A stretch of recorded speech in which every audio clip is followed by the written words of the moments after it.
Welcome to Liner Notes. My name is David Bixler. In the summer of 2023, saxophonist Wayne Escoffery found himself in Europe processing changes in his personal life while nursing a broken finger that prohibited him from playing his horn. He used this time of reflection to compose the music presented on his new record Alone on Smoke Sessions Records, which features pianist Gerald Clayton, bassist Ron Carter, and Carl Allen on drums. In this episode of Liner Notes, Wayne speaks of the challenge of creating something meaningful in a society that places a premium on the immediate. Wayne, welcome to Liner Notes. Good to see you. And we're here to talk about your new record, Alone, on Smoke Session Records.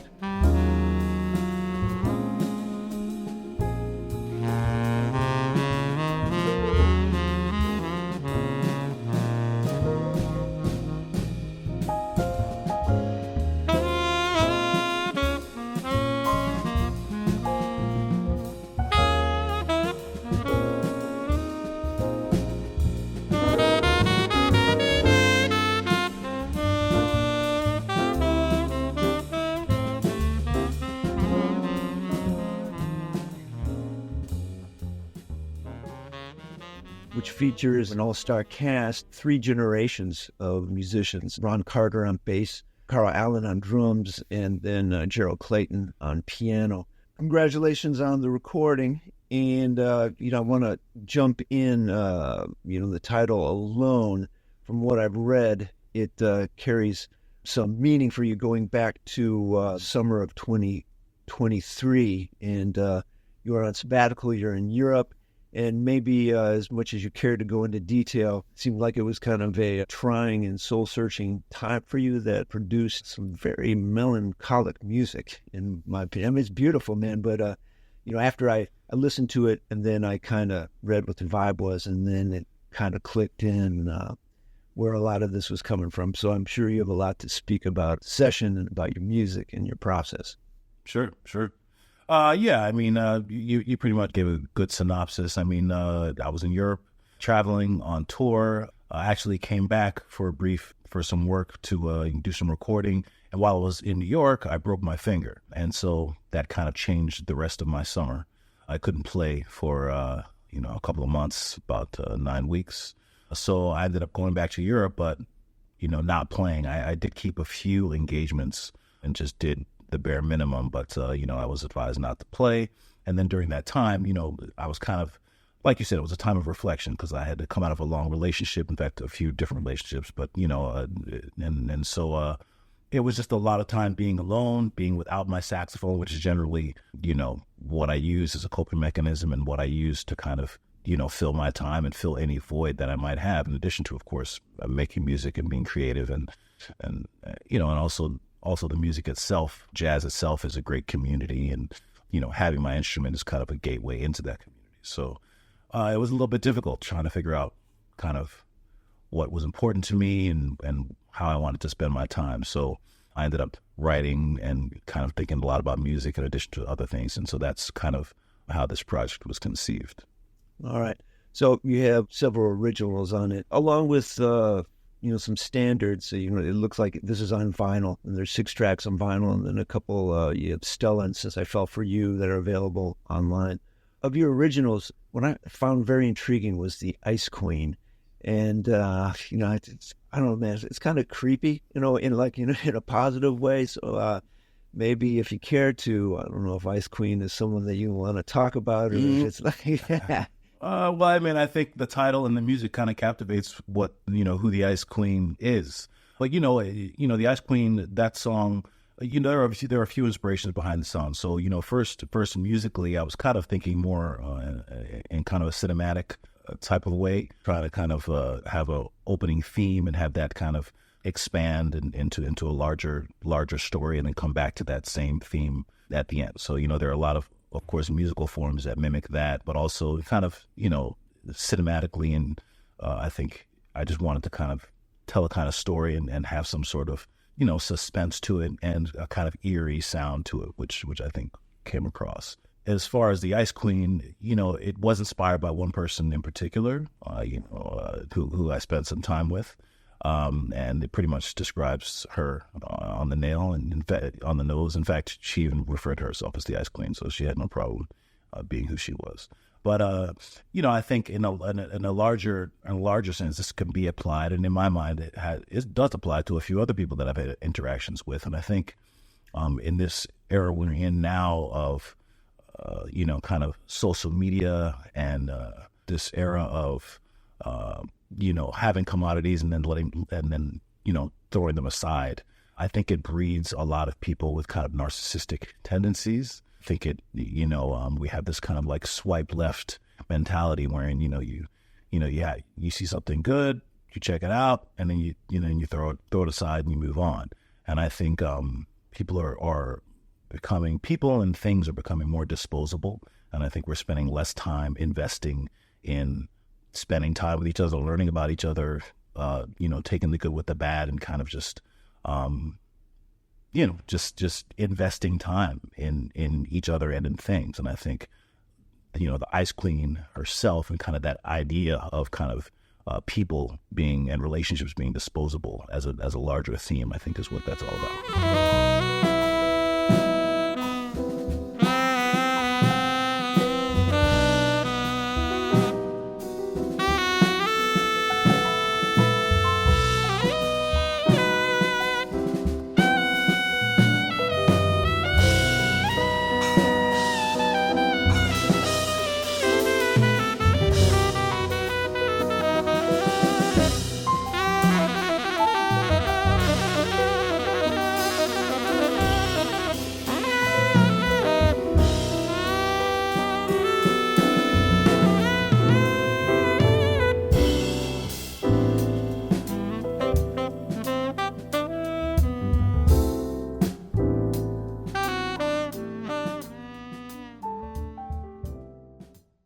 I'm assuming the arrangement of the shadow of your smile is yours, and kind of had a similar vibe. Is there some kind of message that you were trying to convey with that one?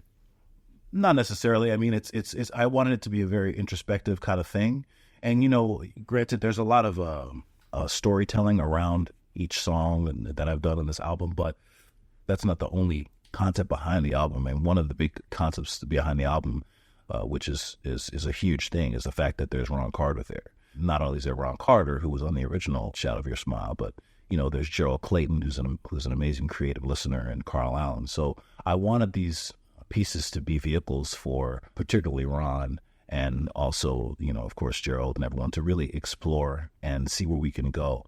So I wanted the music to be powerful, but not overly intricate and complicated.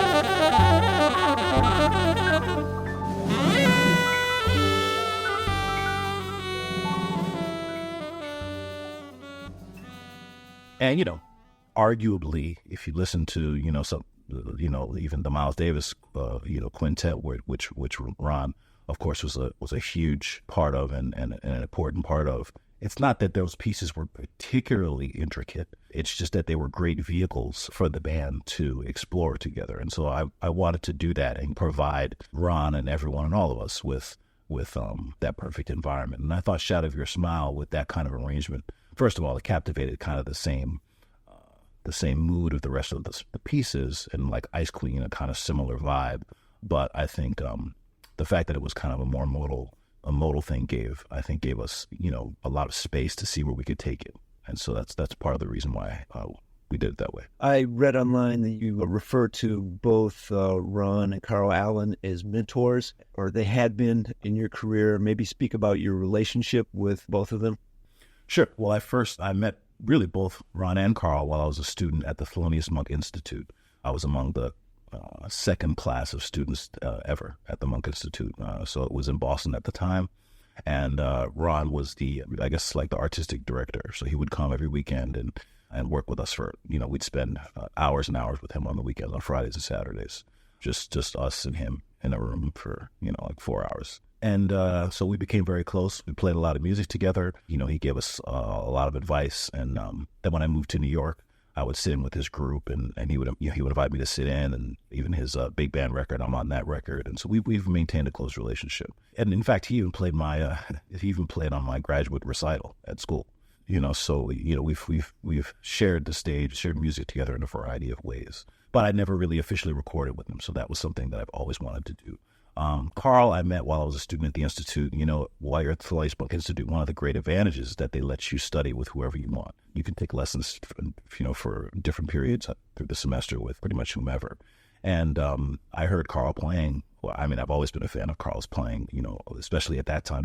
He was one of the mainstays on Crisscross. He was recording with all the young cats that came out. So I heard him live, and I reached out to him, and I said, could I get some lessons with you? Just come over and play and stuff. And he said, yeah. So I would go to New York and go to his apartment, and we would just, sit and play duo for hours.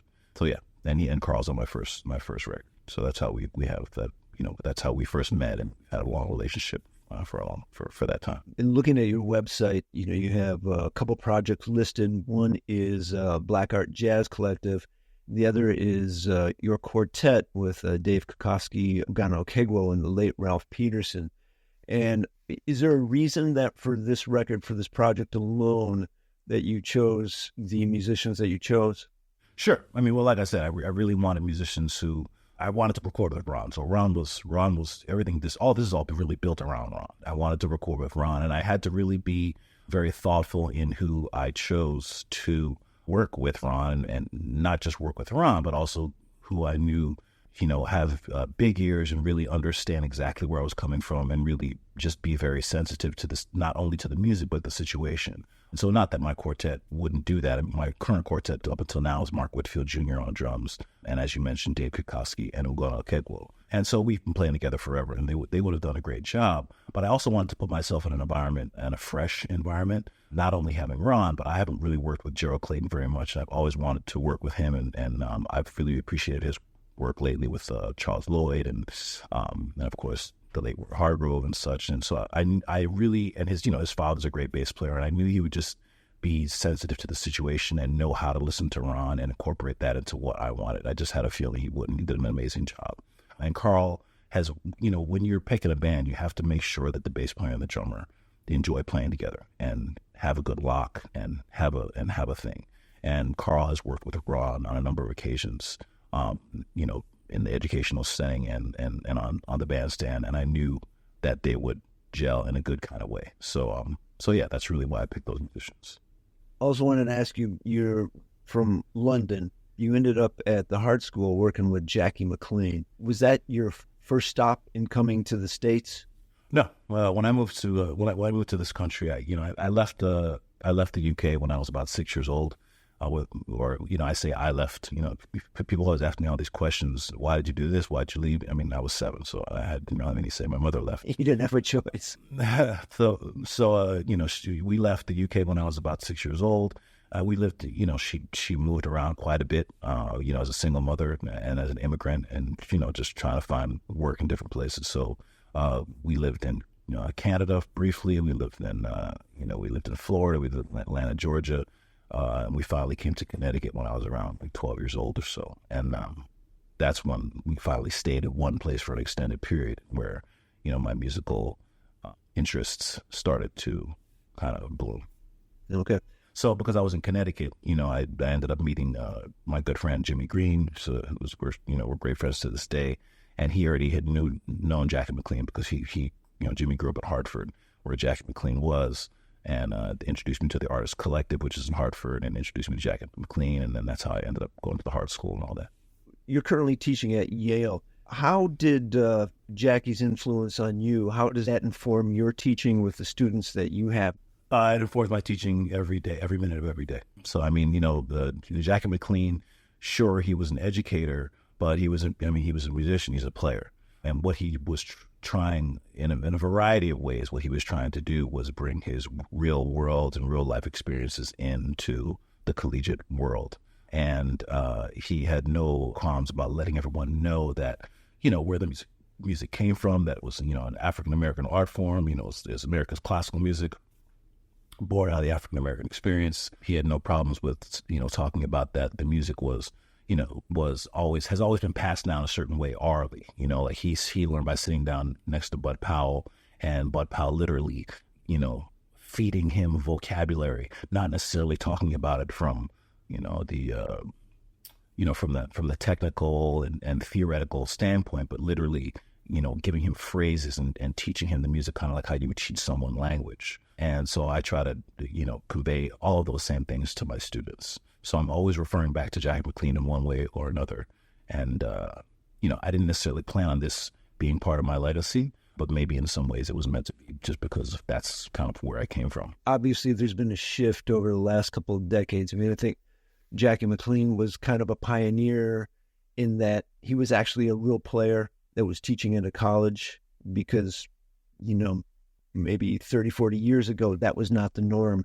And now it's kind of a norm that, people are recognizing that it's not having a doctorate in music that is going to qualify you, but it's, have you spent time on the bandstand and really dealing with the music like this.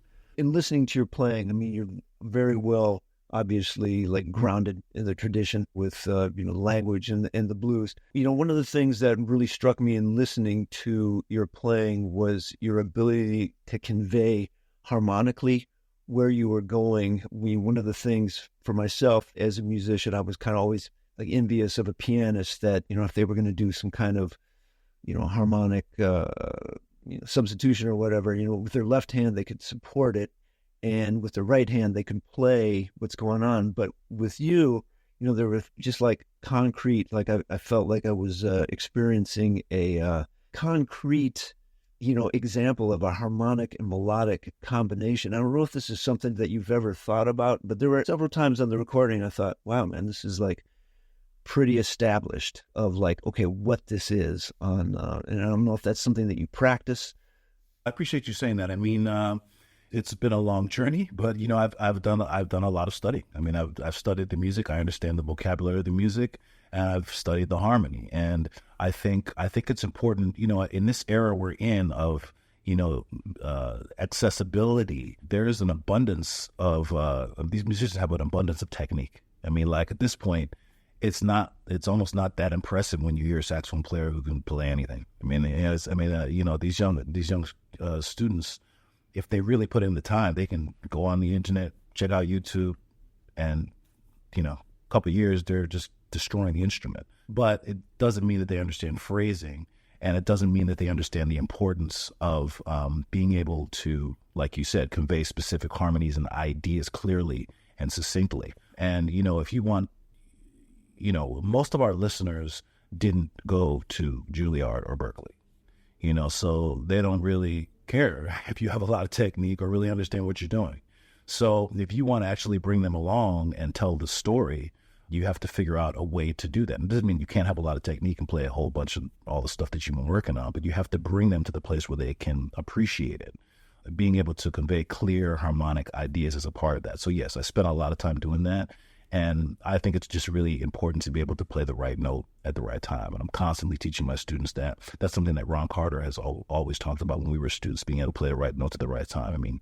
He would literally, I remember one time in class, he stopped me and asked me why I played that specific note on that chord at that time. And I had to explain myself.